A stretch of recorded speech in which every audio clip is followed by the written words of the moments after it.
right, welcome to our Multiverse Minute, even if it's 45 minutes, news section of the week. Oh, yeah. All right, so let's dive right in there, guys. This is just our weekly news section that we're just going to break down anything that's come out. We'll touch upon, there's a little bit of rumors here or there, but the main thing is the news and what is actually happening at the moment. And so I'm going to start off with the first one, and then maybe my brother and I will just go back and forth on each one and Sure. go from there. So coming up, filming, or not filming right now. Some people are filming it. The CinemaCon 2026 is happening at this very moment that we are filming our episode. So, what are we expecting from this? Well, from my perspective of the CinemaCon, or from what I understand of it, is the studio is kind of appealing to the movie theaters themselves. So this is where you get a lot of real good juicy stuff, because they're really trying to get the movie theaters to invest in the movie and in their promotion and all sorts of stuff. So this is where they're not afraid to show a lot of what they got going on or what's coming up. I think some of the better, juicier things we get are at CinemaCon rather than a Comic-Con, because the Comic-Con kind of caters to the idea of teasing. Comic-Con stuff, they want you to be excited and they're going to give you just enough. When at CinemaCon, it's like they're kind of proving that they have enough. I think they're going to get a full Avengers trailer in CinemaCon. I don't think we're going to get a full Avengers trailer for a while still. I think we're still going to get a main teaser trailer, but I think they get a full Avengers trailer at CinemaCon, or maybe a full teaser. But I think it'll be fun to break that down when they start talking about that, which we will. We're going to stay away from any kind of leaked footage, because unless it's an official thing, we don't want to show anything that's not true, but we'll definitely break down anything that comes out of that when it comes down to describing it, because we're going to be interested too. I'll tell you, I wouldn't be surprised if they show Spider-Man to these people. They've been known to show whole movies. Oh, hey, look what we got. If not the whole movie, the first 30 minutes or so, for sure. You hear that a lot, I think they're going to get they're either going to show Spider-Man. They might show He-Man, because that's a big one that's coming out, anything big coming out. I bet you Mortal Kombat shows, because that's already been changed, like release dates, because of their confidence in it. So they might show that movie too, just to say, hey, look, this is why this is so good, and which our fingers are crossed it is, because I'm hoping it is. I think that's what's going to happen with CinemaCon. It's usually how it goes. It's not really for us kind of people or the movie news people, but they still let those kind of guys in, because the more you talk about something, the more free press it is, right? Yeah. But yeah, because this is more for the movie studios. So yeah, I think we're gonna get some juicy things for sure. I think what I like about CinemaCon is you might hear some people online saying that cinemas are dying in the industry type thing, because everything's going to streaming and there's different ways of studios now being able to connect with their audience. And I understand that the industry itself is evolving, but what I like about CinemaCon is it's really showing that there is a movie theater going experience that we experienced more growing up, and even now that they still want to keep fresh and alive. And so that's what this whole thing is about, is that the studios are coming together, and they, as the studios, are presenting to these movie theater heads and to those AMCs and Regals and Cinemarts and Tinseltown, all this stuff about what they're doing. And then that's usually when either deals get made or the hype gets real and they know what movie they think is going to be the hot one because they put on a good show. So, of course, and Disney in particular has been known to put on a good show for these movie studios, or sorry, for these cinema studios and things like that. That's right. So, I think that we're definitely gonna get a lot from James Gunn, I'm sure, regarding the future of DC. Yeah, I forgot DC probably front and center too. They might even show Supergirl. They might show Supergirl. They might show segments of it. I mean, they've been known in the past to last year bring Spider-Man out on the Sony panel. That's when they first announced that Brave New World, I believe, was coming, and they brought him out, and all this stuff happening. I won't be surprised of how much they're doing of Doomsday and what they already have, that they have something big planned. Oh, yeah. It's like an industry known, I wouldn't say secret, but it's talk within the industry that we've heard already from all these cinemas. that Doomsday is going to be their biggest movie of the year. Oh, And I tell you, Disney, Marvel, Kevin Feige, they're not going to underperform when it comes to pitching their movies to the cinemas. They're going to put on a show. This might be a bold take, and it might not ever happen, but my prediction would be they're going to show a trailer to Doomsday, and they're going to have new cast announcements. And some of them may even walk on stage. You think they'll do cast announcements at CinemaCon? I think to bring up the hype, especially if there's a specific actor that's probably already there for another studio or another movie that's there, it's easy for them, like a Tom Holland, to walk out on the stage and say, guess what? Spider-Man's also going to be in Doomsday. I will not be surprised if they do something like that, because I think as much as some people enjoyed the chair watch of 2025, I don't think that they would go and do that again, although it would definitely get us talking again. So that maybe what they want to do was very successful. But I think their marketing strategy is going to be changing here and there just to keep up with some new flavor of something, to show us. And I won't be surprised if they announce someone maybe we didn't even think about is going to be in this movie, even though it's one or two characters, just something new. Maybe we might even see Chris Evans walk out on stage, just making his first grand appearance besides that teaser we saw in December. Yeah, I think that's very plausible. I think anything could happen when it comes down to how they want to present Doomsday, right? I think it's more likely now that they would, whether between now or San Diego, I figure now would be the best time. But it is more likely that they do more cast announcements if there is more. I mean, obviously there's more than what was on Chair Watch, or we wouldn't have Captain America, because they left him completely out, and here he is still in the movie. So obviously they had ideas of hiding things from us anyways from the start, which they do all the time, which is fine. And also with reshoots, maybe at the time Chair Watch happened, these people weren't part of this movie yet, and now they are. So if I were them, I'd have the entire old cast of X-Men come out and present Doomsday, and have nobody from the Avengers. Just have the entire old school X-Men guys, all of them, come out and be like, by the way, we're all in this. And check out the new teaser trailer. They let it be an X-Men heavy one, because if you want people to go see this movie, that's who's going to go watch this movie. Yeah. Then the next trailer be a Avengers heavy trailer. And then no more trailers. Like, just give us the movie. Yeah. I kind of like this. I don't want to know what's going on. And I actually kind of want them to save as much of Doom as possible. I said Doom, and I apologize. I want them to save as much as Doom as possible. In fact, if we don't hear him talk or speak or barely see him between now and the movie opens, I think I'd be okay with that. I'd like more surprises out of that because if we get too much of him, I'm going to be like, ugh, we're going to pick it apart too much. And it's already the idea of him being Tony Stark, maybe not, maybe his, Robert Downey Jr., blah, blah, blah. We even going to see his face. I think that there's a lot of questions there. Just let us experience that as it rolls out in the film. Yeah. And, because I think that there's a lot of possibility that we do get more cast. So I think you're right on that. Yeah, I definitely think that whether it is here at CinemaCon or it's at San Diego, Marvel does put on a good show when they do San Diego. Now, from my understanding, I don't think they did San Diego last year. There was one of these years recently that they skipped it. Or it was very minimal, right? If anything, it didn't have. But when they put on a show at San Diego, I tell you, it is like, we as Marvel geeks are like chomping at the bits on looking up the newsreels as it's happening in real time. Oh, they announced this, and every movie, usually the cast comes out. So I know that's one of the dreams for me is maybe next year. That's what I'm predicting is next year they're going to start rolling out what their Phase 7 and onwards going to be, because all we have is Secret Wars next year, and they are already, by the end of this year, rumor has it, they are starting to film one of the new movies for Phase 7, probably X-Men, which is the hot take right now, the most likely one.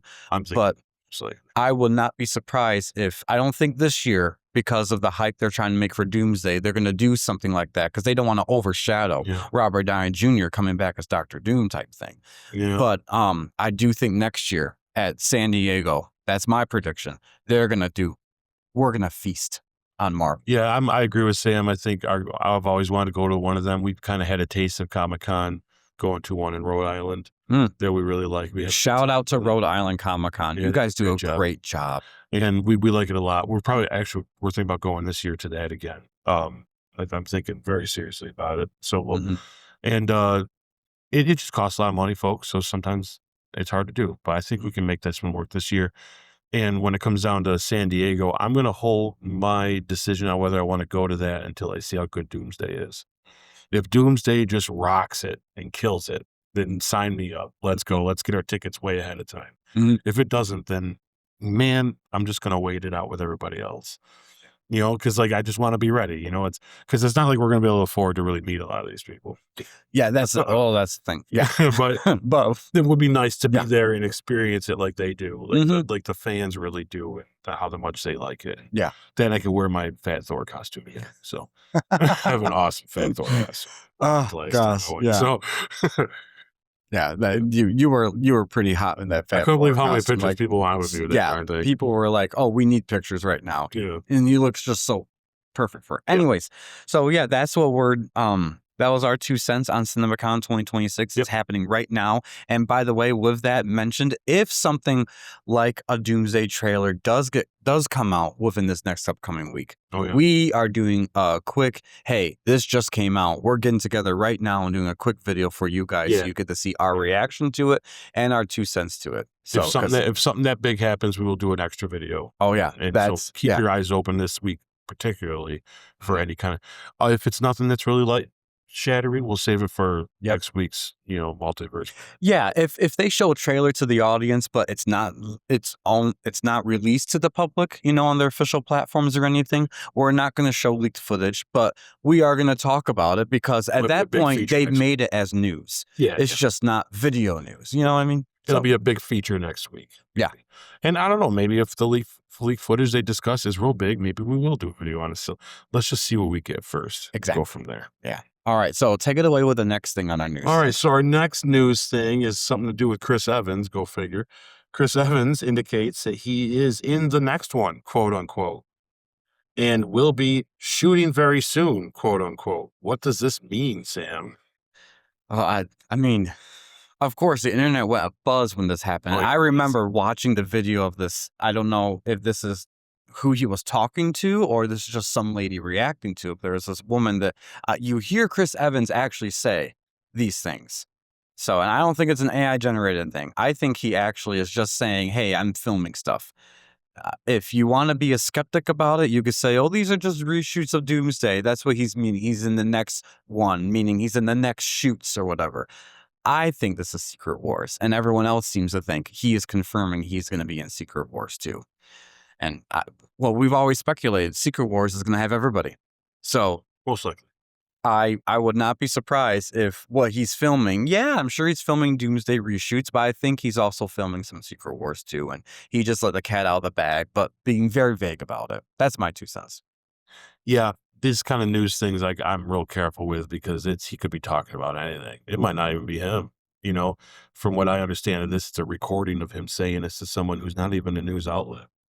So it's kind of like, I don't know. What's it mean? He's in the next one. It could be the next Harry Potter. I have no idea. Obviously he's probably talking about Captain America. He's probably talking about his stuff. I think it's kind of a no-brainer though that he's in the next one. I mean, if you're gonna bring Captain America back Mhm. to fix your mistakes, because we know that's why you did it, Marvel. I'm just very cynical about it. I personally would not have ever brought him back, but I see why you are.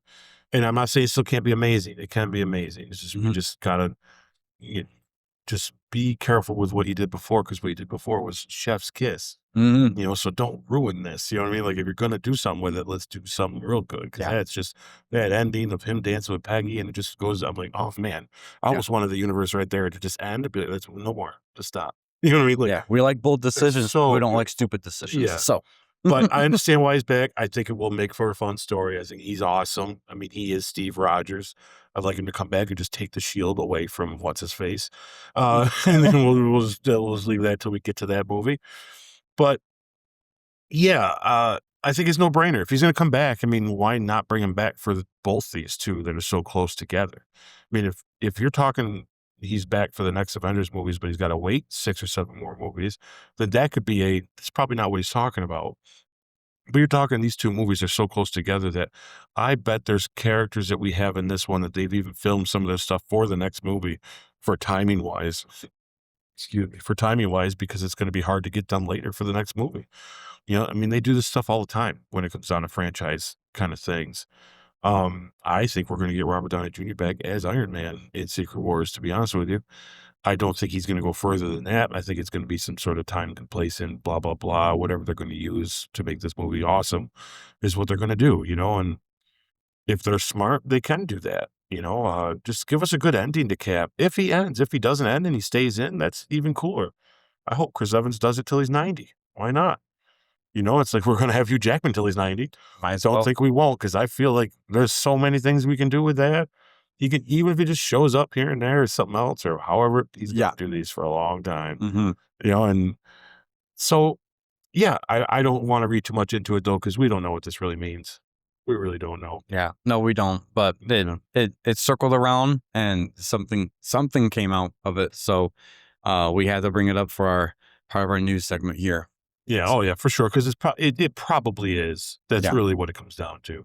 But his character is still alive in the Knives Out series in Netflix, and they just had a successful third one of that, and they're already talking about filming a fourth one of that. Maybe that's what he's talking about.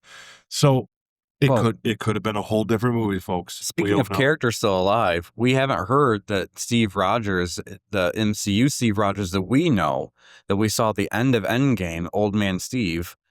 We don't know if he is actually deceased or not. Yeah, we don't.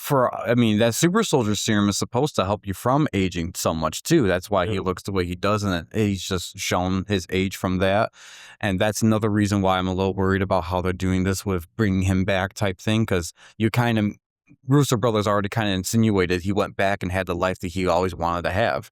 And so I don't want to mess that up. But they got time travel now, so there's a lot of MacGuffins that we got to. And they have variants. We don't even know if this is the Steve Rogers from Earth 616. That'd be their biggest mistake, though. You don't think they'll do a variant? I'll tell you, that'd be the worst thing to do. Yep.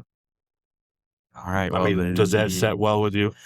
No. If you get into the movie and it's, hey, by the way, we're not touching that Steve. We're just going to pull Steve out of a different place. Yeah. I don't know. This variant thing works well with some, but not with others. When it's that iconic with that character, it's, I don't know. If you're going to bring him back, bring him back. I don't know. That's why I struggle with this multiverse thing, because sometimes it makes the stuff they've done feel not as important.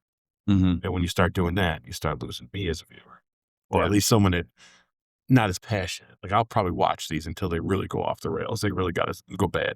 But passion-wise and loving them wise, I don't want a variant Steve Rogers. If we're going to get a variant Steve Rogers, it might as well be a different actor, different thing. I'd rather that than him. Yeah. Well, maybe that's how I feel. I mean, I'm saying it's their thing. They can do what they want, right? I am, if it comes to that where he's a variant Steve Rogers in this movie, I don't know honestly how I feel about it for that purpose, because I feel like I can separate the Steve that I know from the Steve they want to tell. I feel like I knew that from Wanda, from Doctor Strange and the Multiverse of Madness, that they were able to do a variant of Wanda, and I was able to know, okay, I love Wanda, but I know this isn't the same Wanda here, things like that, So I don't know. It's definitely a possibility, but I don't know what they're gonna do. I think my issue with it more is just they can't be exactly the same. So if we're gonna have that Captain America Steve Rogers that we know, we need the one that we know. If you just bring in a new guy and we just say, okay, he's just a variant played by the same actor and stuff, and he's exactly like the old Steve Rogers, then you want to just have the old Steve Rogers back, But I can see that as variants are all a little different, even though they're the same underneath, and they have, like, even in Loki, when you watch that, they're all a tad different about who they are and what they're doing and where they're from and what they think. And maybe we'll get a whole different version of Steve Rogers. Maybe that is the big swing they'll make, and that might be something I'm in for. But I really. Yeah. It could be something as simple in the movie. And again, we don't know what the movie script is. We have no clue, guys. Yeah. We know some people online that say they've read the script. Cool. Good for you. So we're just speculating. And you could probably tell us if we're right or wrong, or I'm sure you won't even want to touch that with a 10-foot pole to keep keep your people and you know. Best part is just him saying these couple of quotes that might mean nothing got all this talk out of it. So if it is anything, fantastic. If not, then man, we just talked a lot about and just talk about nothing. So who knows what it is? I think that's a good way to segue then into just our next topic. Yeah, go for it. So because we'll stay on that all day. Yeah. Oh yeah. No, and this next one we're probably would stay on all day too. So we're gonna have to control ourselves here. Yeah. But the MCU's X-Men films, the X-Men film has confirmed its writers, at least these writers in particular. According to director Jake Schreier, Beef creator Lee Sung-jin, and the Bear writer Joanna Callow. I'm sorry if I mispronounced your name. Are currently rewriting the script. Schreier wants, quote, ideology and soap opera drama to take center stage in the script, in the film. So what are you, as X-Men fan, probably more than MCU fan, what is your 2 cents about this? So, and adding any kind of talent to something is good. And this, have you watched Beef or The Bear? Either one of those? Correct me if I'm wrong, but is Beef the Netflix show with Ali Wong? Yeah. Yes. I have watched Beef. Okay. But you haven't watched The Bear? No. Okay. But I heard about The Bear. Isn't that something about a kitchen? Yep.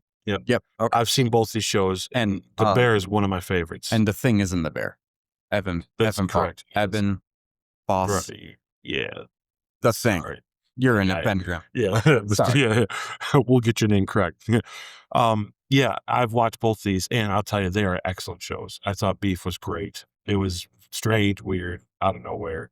I like that person style writing because I feel like there's a lot of spontaneous stuff going on, which makes it neat because I feel like that person will take swings. Yeah. And put out maybe even too many, and then someone could say, let's bring it back a little bit.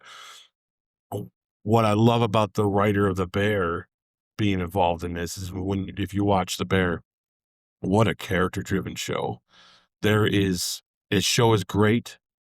It has that dramatic soap opera feeling, but new age, so it's not like your daytime soap opera feeling, okay?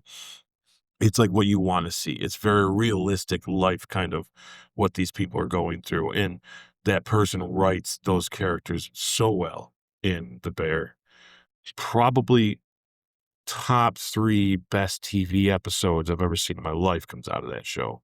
That's big praise for, especially in connection to something we're deeply passionate. And I've seen a lot of things, guys. And The Bear has an episode in season 2 called The 7 Fishes. And it is one of the best TV episodes of a show I've ever seen in my life. It's so good. It's laugh, cry, laugh, cry. I mean, and John Bernthal is in it. There's got quite a cast in that role. And John Bernthal plays a great role in The Bear. But my point being is, back to the news story itself, is this is great because these writers are fantastic. And what makes me excited about that is that's the kind of touch we need for the X-Men. We need those nuances that the person from The Bear that will bring about these characters, because I don't want my Cyclops to be one-sided anymore. You know, I'm not saying Marsden did a bad job. I think he was the closest to doing the best, to be honest. Obviously, he is the best Cyclops we've ever had. And hopefully, we're going to see more and be even better. But yeah, to be able to have that nuance in there, especially when it comes down to him and Jean's relationship, I think that the Bear writer is perfect for that. It's perfect for the Bear writer is perfect for the inner dynamics of a family that's going through something really hard, that has inner turmoil, but still finds a way to bind itself together, because that's what The Bear is about. And that's the X-Men, folks. So let's get that. I like to see that inner turmoil between each other, where there's, there might be some struggles on how they work together, what they decide to do, but ultimately they're a family that work together for a bigger purpose. And in the Bear, it's like those epic moments where they come together and it all works. You want to stand up and clap for them, because you're like, yes, good for you. And that's how we want to feel when it comes down to an X-Men movie. We want to be cheering at the end of the movie, like, yes, you're the X-Men. You know what I mean? Like, we want that. And makes all their little inner moments inside, makes those bigger moments even better, because they'll feed into each other. Yeah, and Beef that writer will bring the spontaneity of something new, bigger swings, something crazy that makes you, I can't believe that just happened. And then they'll be able to bring it in with the other. I think it's a great choice. You know, it's either a great choice or this will be their first mistake, because from what I consider what these two people have been involved with, it's been fantastic television. So I can only imagine it's going to be a fantastic movie in that sense. It gives me a little bit of light because I dread this X-Men movie probably more than anybody else. I know Sam's close by, but I really dread it. He's seen it in my eyes when we talk X-Men that I almost don't want it to happen. The light is going. It's dimming. But this gives me, okay, hey, look, if you put the right people behind it, you are going to get a good movie at the very least. And this shows me that they are, at the very least, taking it very seriously, because these are very serious writers with two very seriously epic good shows, for sure. I highly suggest Sam you watch The Bear. I really do. You'd like it a lot. I will. I am curious. I was curious about it for a while, but now that I know that these are going to be some of the same creative minds behind writing the X-Men, which is like so near and dear to my heart, that I definitely want to see what their style is like. You will be excited, I promise, because you'll be like, those are the depths I want them to go in with X-Men. Yeah, you'll see what they're doing. So the thing that struck me about this news, because I'm glad that my brother broke down these two people and what they're credited for with Beef and the Bear and things like that, because I didn't know anything about them to that regard. But when Jake Schreier says that he wants ideology and soap opera drama to take center stage, two things come out at me about that. Soap opera, I'll touch upon as the first thing. X-Men, anyone who reads X-Men comics, it is nothing but a soap opera. And some people, that's cool, that's good, and it works great for the comics themselves. I mean, how many times in the comics has Jean Grey died and come back to life? How many times now in the movies has Xavier died and come back to life? So, like, I mean, soap opera stuff is kind of baked inside X-Men. It's just finding a way to make that appealing to your broader audience. And I think that if these writers are any indication of what you just said, they'll know how to take the best elements of that and put it into a worthy script for the X-Men. That's what my hope is, and that's what I'm looking forward to in that regard. The ideology part is the only part I would say that concerns me a little bit, only because in this hyper-politicized world that we live in now, and X-Men definitely touched her whole core was on civil rights and touching upon the times of things and why they're using mutants as an example, a fictional example of the differences between us as regular humans and how we could coexist or not coexist. That's the only part that I am just worried about, because we get enough of politics in our daily life that when I go to watch an X-Men film, yes, touch upon it, because that's going to be what it's supposed to be about. But my worry is they decide to weaponize that into an agenda for us to shove down our throats for the 2.5 hours we're watching this movie. So what I will say to kind of combat that a little bit is I love what Fox did with the X-Men in that regard. They made it where it was mutants versus humans, and some of those social, political struggles, they were there. They were front and center, but they didn't alienate anyone watching them. It didn't matter what side of the political spectrum you are or the social spectrum you are. You could watch those films and you don't feel like you're being attacked on either side. And I think if they take that same approach and blueprint that they had in the Fox X-Men, because let's face it, Fox is actually a great example when it comes to, oh, did these work? Did they not work? Did the X-Men work? Did the Fantastic Four work? That's a great example, because Fantastic Four did not work. And you see how many times they tried to reboot it to make it work, and they just couldn't do that formula the way the Marvel so far has been able to do. But X-Men did work. The creative team behind that with Bryan Singer, sometimes Simon Kinberg. I have to say sometimes. I'm sorry, dude, but you do have some bad taste in my mouth still. And Lana Donna Schumer and some of these other people that were the creative geniuses behind the X-Men films.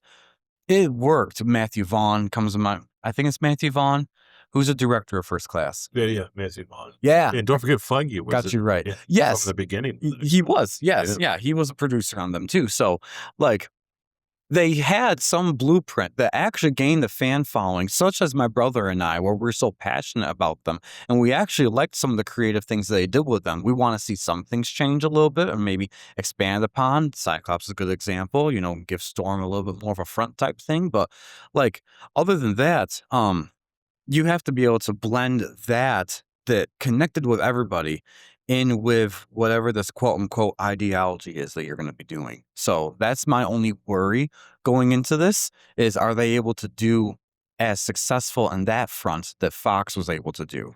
Because regardless if you like the Fox X-Men or not, some you loved, some you hated, they were pretty consistent on that part, in my opinion. Yeah. So that, other than that, though, everything else so far, it sounds really cool. And Jake Schreier showed he was a great director, and I think to a degree a writer on the Thunderbolts. Maybe not a writer, but I'm not sure. He was definitely great at that film, and I see why it highlighted for Marvel. Oh, we can use you for a bigger team than Thunderbolts type thing. And so I'm excited to see what that's going to be like, and I'm excited to see these teams. Good. Yeah, for sure. Yeah. Yeah, I'm hoping, look, excuse me, like with you, I'm hoping that when they talk about the ideological stuff in that, I'm hoping they're still just referencing on how they work on their personal dynamics Yes. with it being mixed in. Yeah, I think that we're going to be very surprised to see what they do. Mhm. Hopefully they keep us interested. There's the characters of Magneto and Xavier are the two that hinge the most on how you feel about them, about ideals of where it comes from. Mhm. And if that's not believable or felt like it's earned, then that's where the X-Men will fail. Mhm. The rest just fall into place because they follow those two. But if we don't believe either of those two in what they're talking about or feel like it's an earned situation or an earned topic, then that's where it's going to fail the most. And I'm telling you, Fox and Bryan Singer got that right. No, so That right. it was like the chef's kiss For you us, talked at about least. earlier. That was a chef's Yeah. kiss for them in I mean, particular. just Patrick Stewart saying something wholesome as Professor Xavier makes me tear up. It's amazing. And what You gave just me love hope, it so much. what gave me hope in that is when Professor Patrick Stewart as Xavier in Doctor Strange Multiverse of Madness said the same line that is echoed throughout all of Xavier's sentiments in the Fox films. That gave me hope that at least Marvel Studios recognizes there is something about those Fox movies that we want to definitely ingrain in our version of them. It's just how they're going to do it. I have no doubt they know why we love them and they know what worked. Yeah. I think their problem is how do they mix it in with what they've started in the MCU now? Yeah. I think that's what their biggest hurdle is. Now, how do we get them in this universe that makes sense? And then it's easy to go with, So we'll see how it goes. All right. Well, moving on from that, why don't you take it away? These are some of our honorable mentions. We have 3 of them to discuss with you. So why don't you start off with the first one? So Marvel Animation reveals a promo poster of X-Men 97 Season 2. All right. So from my understanding of this, and I don't know, have you watched the first season of 97? I actually have, yeah. What are your thoughts on that? I like it. I think it's good. I think it's I struggle with cartoons these days. It reminds me so much of the old one, clearly, because that's what they're trying to do. That it was a good thing to put on in the background and enjoy and watch. And it just makes me want that Cyclops so much more. This Cyclops is so awesome. And that's amazing. Cyclops. He is so good. And I think because they're doing it with that, I know they know that's how you're supposed to do Cyclops. So folks, we're going to get some great James Marsden Cyclops stuff coming, I promise. I think I really am convinced that that's going to be awesome. So, yeah, I'm excited for it. Like I said, it's not top tier excitement for me because cartoons and I have a weird relationship. But it's X-Men. So, I like the nostalgia feeling of it. I enjoy it a lot. I think it's a lot of fun. I think they're going to bring some new characters that are like new characters of now and put them in like an old style feeling, which I think will be really cool. Yeah. Yeah, I agree. I liked the reboot of 97. I will not imagine. I already saw it. It was good. So I did like it. I liked that what they did with it. I had a couple critiques about it myself personally, but that's not anything that took away from my whole experience of watching it, because some of those episodes, like spoiler alert, Gambit's death, oh my gosh, that was just What a good episode. Emma Frost finally getting her second mutation, which shows that she's going to be around a little bit longer. She's one of my favorite mutants of all time, by the way. So whenever I see something related to her on the screen, whether it's cartoon form or movie form, I either am super critical or I'm eating it up. So but it's just the first season I thought was really done well. I didn't like some of the creative choices they did, but I also they took some big swings for some of these episodes, and I did like the creative choices they did. So it definitely, regardless of how you felt about that first season, it ended on a big cliffhanger on what the heck is going to happen. Yep. And it was a cliffhanger that everyone unanimously said we want to see what the next thing is going to be. And this teaser poster of season 2, which we haven't gotten a trailer, but the trailer is out online on leaked cell phone footage because of the New York Comic Con that happened last year. They showed it, but they never officially released it. So if you were one of those people that did see it, we're not going to show that footage right now until they actually release it. But from what I did see, it was really good looking. It was, and I'm excited to reaction when it comes out officially. Yeah. I'm excited for some things they alluded to, such as Apocalypse coming back and things like that. He's one of my favorite characters, but I like the version of Apocalypse in the animated cartoons in the 90s, and it sounds like they're bringing that same one back. Sweet. And again, that does not translate well for the movies, so anyone who doesn't like X-Men Apocalypse the film, I'm sorry, I have to disagree with you on that. But anyways, I'm not going to get into that right now. We're going to save that for that film. That's a hot take according to everybody else. Yeah.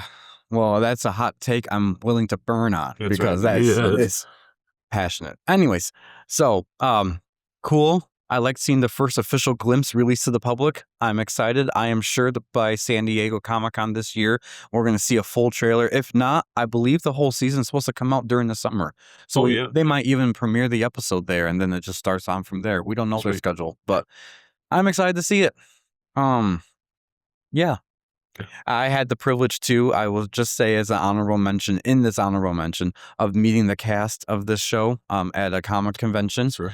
A couple years ago. I went with two of my best friends to Rhode Island. Again, great comic convention. And I have those pictures proudly displayed in my office and in my living room of meeting Lenore Zan. And there's just childhood memories just coming to life. I miss that Comic-Con with them. I kind of wish I didn't, but yeah. It's real good people. Yeah, well, he's got to go to the next one whenever we go again. They're just fun to do. They're great fan experiences, and yeah, we'll do a bunch of clips from it too for you folks if we go. Oh, totally. Yes. So, yeah, that's my 2 cents on that. Sure. So I'm going to read the next one too, Sam, since I can't see the others, so you can do the last one. Okay, you got it. So next one here in Marvel news. Okay, Marvel's television boss joins the Escape podcast to discuss behind-the-scenes deets on She-Hulk, zombies, and more. Yeah, so in that, do you have anything to say before I jump in? Sure. I will say this. I haven't watched these guys. I just discovered this podcast, and they get my blood pressure up a lot. So no offense to you guys. You guys are doing great, but sometimes you have some takes that make me want to reach through the screen and just pull you down to the table. And but I think that's the point, and that's you guys are doing a great job. So keep doing what you're doing because it's very entertaining. Also, like awesome guests that you get for sure. But I did go and I made sure to watch this clip for today, so I knew what was being said. And I don't understand this guy who's doing this. This is what kind of fuels my frustration with the TV stuff. He wants more She-Hulk. Like, what did he watch? What he made? What they made? I mean, it's not good, guys. I mean, everybody knows it's not good. I know there might be people that could say it's not as bad as you say, and I'm with you. But dig down deep, guys. It was awful, and he knows it. He wants more of that. I mean, maybe he wants to correct it. Hey, you know what? Do another season and make it better. I'm in. I'll give him a shot. I like a lot of the stuff from it. There's things in She-Hulk that worked a lot. She's great as the character. CGI was okay. I can let CGI go for it being a TV show. You know, the Abomination stuff was iffy, but you had Tim Roth. That's a big actor. You know, Juan was very fun in it. I think he fit in that kind of realm real well. Other than that, it was a real crappy show, guys. So I just started watching Zombies actually this week for fun. I'm not, because I was never going to watch it, but I turned it on, and it's a good time. I would definitely want more zombies. I think it's a good time for an Elseworld or just this, it has nothing to do with anything. Just have fun with your characters. I've enjoyed what I've seen. Once again, it's an animation thing for me, but it's been fun to have on in the background. And I watched one actually the other night, and I surprisingly was invested. I'm like, Hmm. wow, this is really good. Yeah. So yeah, give us more of the zombies. I will take Hmm. more of that for sure. That's the kind of stuff I want to see as this. Really, I want the X-Men 97s. I want the zombies. I want the What If show to be longer, actually. You know, uh, She-Hulk? No, I don't want that. So that's all I Well, got to say about that. to piggyback off of what you said, well, first I have to mention I do watch the Escape Pod podcast. I like what I started watching their clips when they were pulling up on my YouTube, and then after that, I'm like, I gotta see more of these guys because we're Marvel nerds. I'm a huge Marvel nerd, so to meet two Marvel nerds through my phone to be like, oh my gosh, you're doing the podcast that we want to do, type of thing, and now we're doing it. So I think that's really cool. I commend you guys for putting on a good show, and yeah, my blood gets boiling too. But Cool. what I love about it is that sometimes you hit points that my brother and I are saying, but it's not generally out there. And so I appreciate those other voices. But then you say things that I'm like, oh, why? Their take on the Dark Knight universe with Christopher Nolan, you guys, And this is no hate, by the way. This is just us. Everyone has different you are opinions. one of 9 people that feel that way, just so you know. Like, you guys are great, but there's nobody else feels that way about those movies except you guys.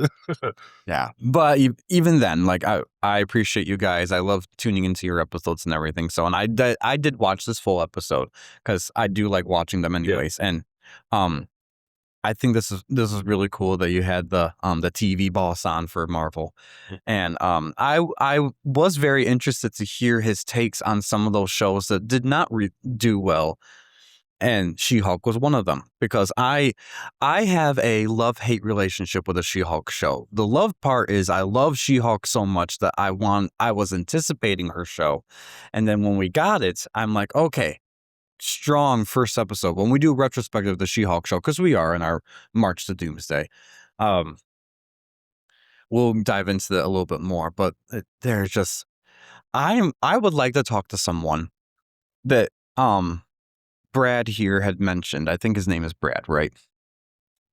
Did I get it wrong? Oh, I am so sorry if I got it wrong. But I don't know if it's mentioned on mine. yeah, we didn't put it down. Yeah, Anyways, I'm just gonna say your name is Brad for the moment. yeah, I would love to see someone who is not a fan of Marvel, that just likes television in general or comedies in general or things like that. I would love to hear their 2 cents on the show if it's exactly what Brad said it was in that episode, where according to him, it hit with the general audience really well and is one of their highest performing shows, but the fans did not like it. And obviously, this is a good example of your fans are your base. And if you get your fans excited about something and liking something, you will get more people that aren't even normal casual fans of the show to start liking it. So it's interesting for me to hear that when you type in She-Hulk on YouTube, you see all the negative stuff about her. Some of it is kind of uncalled for, I agree, but also some of it is kind of valid.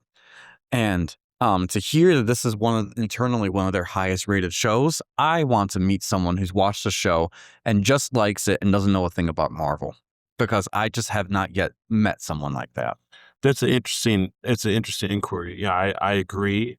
I think they're going to hate it just as even more because it leans so hard on needing to be in that Marvel universe. But the problem with it is it's I think you're going to get, somewhere between the 8 to 16-year-old younger kids that would find it more appealing because it's almost like a TikTok, the Hmm. whole show. It's so ridiculous and out there and jokey. It's not serious. That's your general audience you're getting for that. And that's been this will go we'll get into it more when we talk about the next news one too. This has been my whole beef with the TV show thing in general is you're catering to a specific audience with the TV shows on purpose. And I get it. Do that. But that's not what your agenda is with the movies. So your movies, you've done a very good job at making them accessible to everybody, almost every time. You know, when you make Guardians of the Galaxy, you got young kids to people that are 60 saying this is awesome, right? You're not going to get that 6-year-old liking She-Hulk. He's not going to like it. You know, and you might get the young kid to like it. So then if She-Hulk has anything to do with the universe, there's your problem. Here's your issue. It's just the clarity of where that universe of the TV show stands and align with the movies is the issue that we have on whether we like these shows or not. I'm definitely a heck of a lot more uh critical about the show, thinking that I'm going to need to know this as I go into the movies. If I watch this show knowing it has zero things to do with the movies and it's just a show to watch, I wouldn't have been as hard on it. Mhm. I'd be like, that's unique, not for me. Pretty cool. Go watch it. Yeah, I think in my opinion, that's the point. I don't mind. I actually kind of like this idea of what the original intent of the Disney Plus shows were. You take those, what people would view as the B and C tier characters that Yep. aren't your breadwinners that can helm a film type thing, and you want to explore what they're like while you have those actors here still portraying them, and do a 6 to 9 episode thing, sometimes half hour, sometimes an hour, depending on what it is. I think that's really cool. The only thing gripe I have on it is when they start saying you have to watch the show in order to get the next movie. Because like you said, everything from movie wise, you could jump from movie to movie and you have the great experience. Sometimes, yeah, for the hardcore fans, you have to know what happened in the movie prior to that, but you didn't have to watch a whole show prior to that to figure it out. And what I like about the show thing too is like you have Kamala Khan, Ms. Marvel. You have Daredevil, two completely opposite type of characters with their own unique style. And if you like those characters from the comics, or you like that style of TV shows, you will like those shows. But then when you put them into the movies, I don't want to have to rewatch those shows or educate myself on both characters to enjoy them in the movie. And I think that's what Marvel has done wrong. Well, what they've done wrong is not so much what you don't want to do, it's that they've never made it clear to you if you have to or not. Mm-hmm.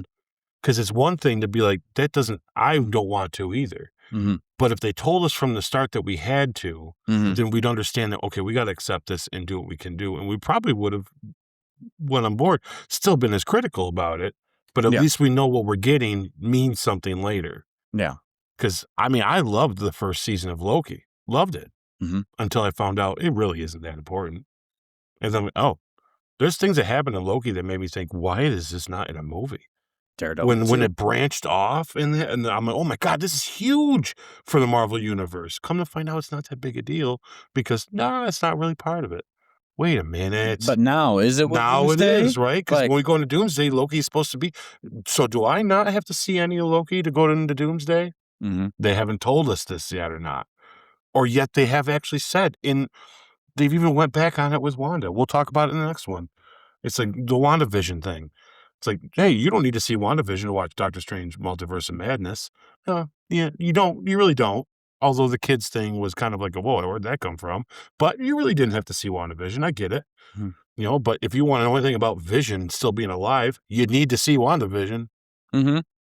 right? Thankfully, this next thing we're going to talk about is a show. But yeah, for the Wanda point of view, we actually have firsthand experience of someone who didn't watch the show and went into Doctor Strange thinking, Yeah. what's this of Wanda? She's a villain now. She has kids. What's all this? What movie did I miss? And be like, you didn't miss a movie. It was an epic show. Probably one of their best rated shows, in my opinion, they've ever done. But the fact that you had to know the show in order to watch Doctor Strange Multiverse of Madness to know where Wanda's coming from, that was the problem. Yeah. And I think that if they didn't do that, it would have made that movie 10 times better than what it was. Yeah. It's like, guys, if you want free range and you want this guy here, Brian, let's call him, hopefully it's his name. If he wants more She-Hulk the way that they did it, then Feige, you need to just come out and say, okay, guys, let's be clear. As of right now, you don't need to see the shows to watch the movies. You just don't. And then stick to that. Or you do need to see the shows and stick to that. Because that's where the confusion's coming in. I don't want another She-Hulk because to me, I think it's irrelevant. Personally. So, I don't know. That's kind of how I feel about it. Yeah. All right. Well, and by the way, on all these, and we haven't mentioned it yet, but if you have your 2 cents on these Yeah. things and opinions, please tell us in the comments below. Like and subscribe to this video too, because we definitely need that for growing our channel. And we're gonna move on to the last honorable mention of our news segment right now. And I did not put this on the paper, so I'm gonna do the best I can to read it from as far away as I am right now. But it looks like Marvel Studios has trademarked something called Infinity Vision. This happened at the end of March, and there is a lot of speculation of what this actually is. I guess under the trademark, from what this is reported, by the way, from what this is referring to is something of the studios of a movie themselves. Now, it is unclear if this is the title of a television episode of Vision Quest that's coming out later this year called Infinity Vision, if this is a new name for the Vision Quest called Infinity Vision. We have no idea, but it is an official trademark thing now that Marvel Studios has put in, so it is something they're going to be doing with it. It could even be a What If episode that they're just filming. We have no idea too, because that plays on to what If was showing, is that there's What If Ultron had won and had from Age of Ultron and all that stuff. So there's a lot of tie-ins to that too. But regardless of it, Ike, what is your 2 cents on this news? Yeah, I really don't care. It's I would love more Paul Bettany as Vision. I think he's great as it. I don't think they know what to do with this character. I think that they brought him back in WandaVision just so they could have reason to have him in it again if they wanted to. And like I told you at the beginning before we even started, I'm like, Vision's still alive? It's like, Vision who? It's like, oh yeah, that guy. Yeah. Yeah, it's just been so long now where, yeah, I don't know. I don't think they know what to do with him. I don't think they've ever treated him in the way that made a lot of sense anyways. Um, I think he's a great character. I love seeing him in the movies. I think they've always struggled with how powerful do we make him? How powerful do we don't? So we need to write his character in a way where he doesn't use his powers because of certain choices he makes because he's kind of too powerful. But we're starting to hit that with the MCU right now anyways, where we got some major powerful players and you kind of just like, at what point is too powerful, too powerful? We got like 3 different kind of Superman level people in the MCU right now, kind of. So let's, yeah, let's be careful about what we do with them because you're gonna have to start dumbing some of them down, or what you call nerfing them, right? Which is gonna make people upset. And at the same time, you can't put some of these people against others, So I don't know what they're gonna do when Jean Grey becomes a Phoenix, because that's it right there, folks. But of course they're not going to do that though, because there's always going to be someone more powerful, right? So I don't know. I think that's the crazy thing about what's going on right now. So I'm curious. I'd like to see what they're going to do. It'd be nice to know just out of curiosity.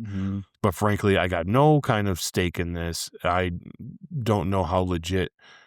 I think they're just saying it to make people think to keep him relevant, because I still don't think they really know what to do with him, to be honest with you. If he's not in these next 2 movies, that's not gonna make any sense either. It's like there's certain things that aren't gonna make sense with him just gone right now. He's just White Vision. Where is he even? Like, they're not talking about this. No one's talked about this. It's one of those things that Marvel's done where they've overstepped and they're not sure what to do, so they just do nothing. So then later when they do something, they can't say they have continuity problems, which in itself is a continuity problem.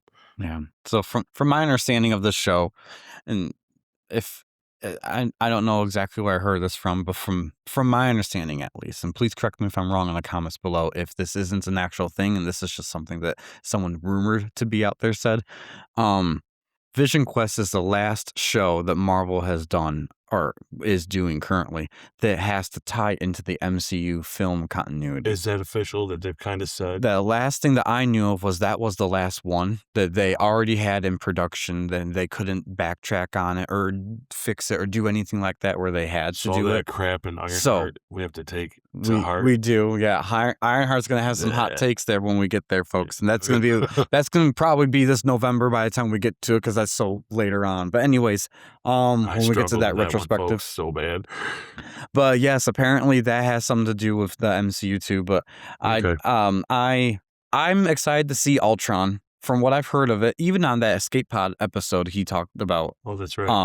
Vision Quest, and that he's just been reviewing some of the episodes or something like that, and they're fantastic. They're phenomenal, and I'm excited. I like James Spader as Ultron. When we get to that movie, we'll definitely talk more about him. But knowing that he's returning as that villain, which is a really great villain, by the way, I am excited for some of those things. I'm curious exactly how they're going to do this show, so I'm taking it with a grain of salt going into it. And I know this is supposed to be the conclusion of their 3-show trilogy of WandaVision, Agatha All Along, and Vision Quest. So we're gonna see how that results at the end of the day. But Yeah, bringing Ultron um, back's weird, right? I mean, I hope he's just kind of like a voice inside him that is part of him still, and it just like tries to, yeah. like the good guy on one shoulder, Mm. bad guy on the other, and Ultron's just kind of like talking crap to him. I Well, think that'd be kind of fun. I always believed that Ultron was still there. He's artificial intelligence, and yeah, the Division locked him out of the internet in Age of Ultron. But who doesn't know if he has a back copy? Like, come on, he's Ultron. He's supposed to be super Yeah, and smart. Sweden kind of So did him dirty in Ultron, in Age of Ultron, so it'd be kind of yeah, nice to have him. it'd be nice to see him back, and I like James Spader as it, so I think that's pretty Hmm. cool. So Hmm. I am excited to see that. I'm a little nervous about the CGI, depending on how they're bringing Ultron back, because that would be for a TV show. That's one of the things we talked about for She-Hulk, because that when you hear these shows having the budget of a movie, oh, that sounds cool. But then you think about it, these shows are 3 times longer than the movie when you cut them down. So your budget really should have been a little bit bigger if you're going to do these CGI epics type thing. But Yeah, agreed. anyways, just to put a pin on that, I personally think this is just an episode title of the Vision Quest show.